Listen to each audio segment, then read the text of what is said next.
Ketika kalian bermusuh-musuhan, kemudian kami jinakkan hati-hati kalian. Ya Allah, ingatkan kenikmatan Allah yang Allah berikan pada kita kaum muslimin dalam bentuk ukhuwah. Ingatlah kalian, sebelum datangnya Islam kalian bertikai, berpecah belah, bermusuh-musuhan, tetapi dengan datangnya Islam kalian bersaudara.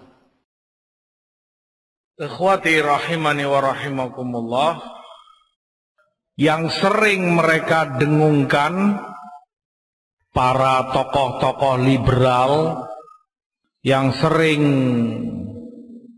mereka suarakan adalah perkara hurriyatut ta'bir atau hurriyatut tadayyun, hurriyatur ra'i, kebebasan berpikir, kebebasan beragama, kebebasan untuk berbicara dan berpendapat semaunya. Orang nggak boleh dikekang, orang nggak boleh kolot. Islam itu nggak kolot, kata mereka. Kalau orang harus dibatasi, nggak boleh bicara kecuali dengan dalil. Segalanya harus berdasarkan ilmu. Ilmu sebelum berkata dan berbuat. Kalau seperti itu sempit dan kolot Islam ini, kata mereka. Orang terkungkung dan tidak bebas, kata para liberal ini. Dasar pemikiran ini pun jika diamati kembalinya kepada musuh-musuh Islam dari Yahudi dan Nasara, bukan dari Allah dan Rasulnya, bukan dari para sahabat dan para tabi'in. Berasal dari orang-orang kufar, sekularisme, atau Yahud dan Nasara, orang-orang yang memang jauh dari bimbingan akidah dari langit, jauh dari akhlak terpuji, akhlak mulia yang diajarkan Allah dan Rasulnya. Mereka sebagai sumber dan awal mula munculnya pemikiran ini. Kalau saja orang mau berpikir, mau objektif, pastilah akan dia dapati bahwa kebebasan yang sesungguhnya ada di dalam Islam, dalam syariat ini, agama Allah, yang memang mengeluarkan manusia dari kegelapan menuju cahaya, dari gelapnya kejahilan, kekufuran, syirik, akhlak hina, kepada iman, tauhid, dan akhlak-akhlak yang terpuji. Kebebasan yang hakiki justru ada di dalam Islam semata. Tetapi syaitan dan bala tentaranya justru menginginkan bagaimana manusia itu tetap dalam penjajahannya, menjadi kaki tangan syaitan dan budaknya, tunduk menghamba kepada segalanya selain Allah dalam kehinaan. Maka hurriyah, hakikat kemerdekaan dan kebebasan umat manusia, individu maupun masyarakat, hanya mereka dapati ketika mereka ikuti agama Allah dengan syariatnya yang adil, mereka taati ajaran-ajaran syariat, yang karenanya itu menjaga 5 perkara pokok dalam kehidupan yang harus dijaga. Agama jaga, makanya sampai ada hukuman mati.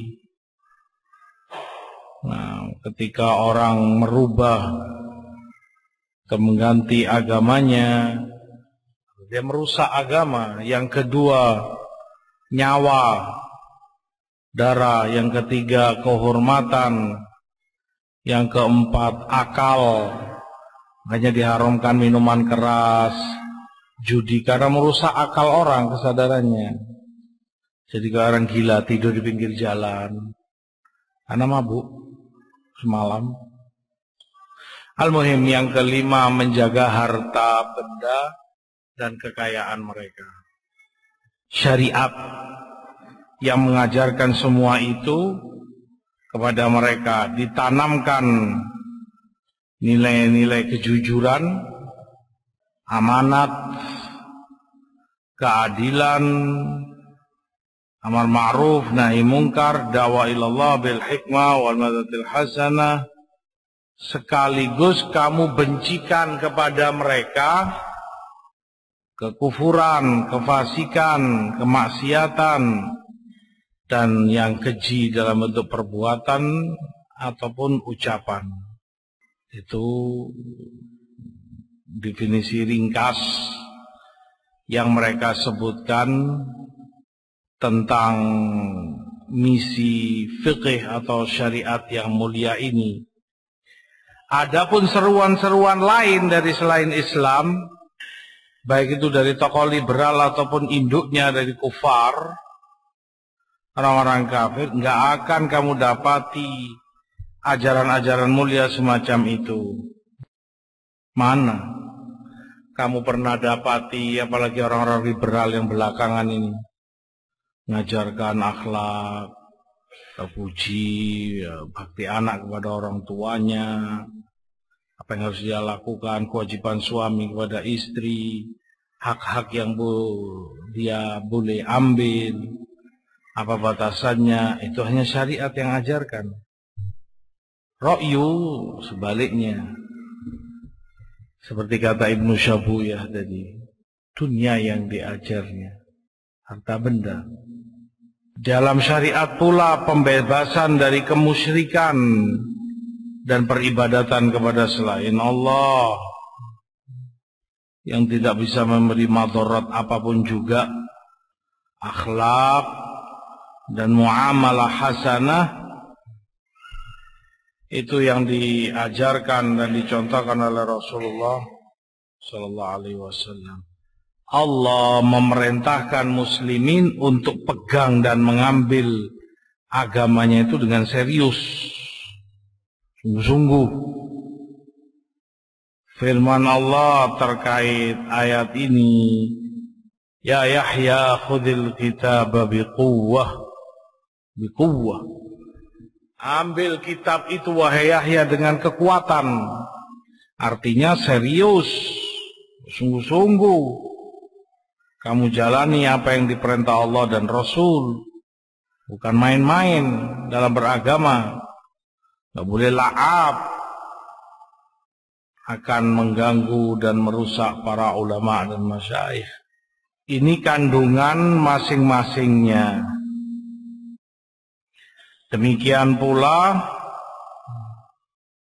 hendaknya setiap mukmin mengingat di dalam lubuk hatinya bahwa Allah tidak menciptakan mereka sia-sia, dibiarkan begitu saja, tetapi diciptakan untuk mereka beribadah kepadanya, tujuan besar.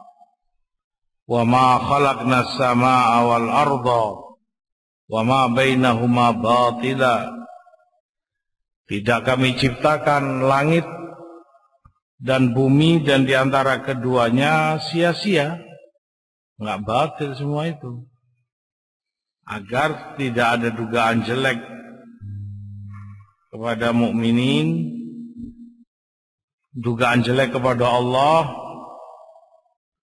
bahwa Allah menciptakan mereka sia-sia, wis terserah mau berbuat apa, mau milih yang mana. Lah, batil itu. Allah mewajibkan, memerintahkan mereka untuk memilih, mencari kebenaran. Demikianlah Karena syariat memang hanya milik Allah, Islam ini. Waffaqanallah wa iyyakum lima yuhibbu wa yarda. Wassalatu wassalamu ala Rasulillah wa akhiru da'wana anil hamdulillah rabbil alamin.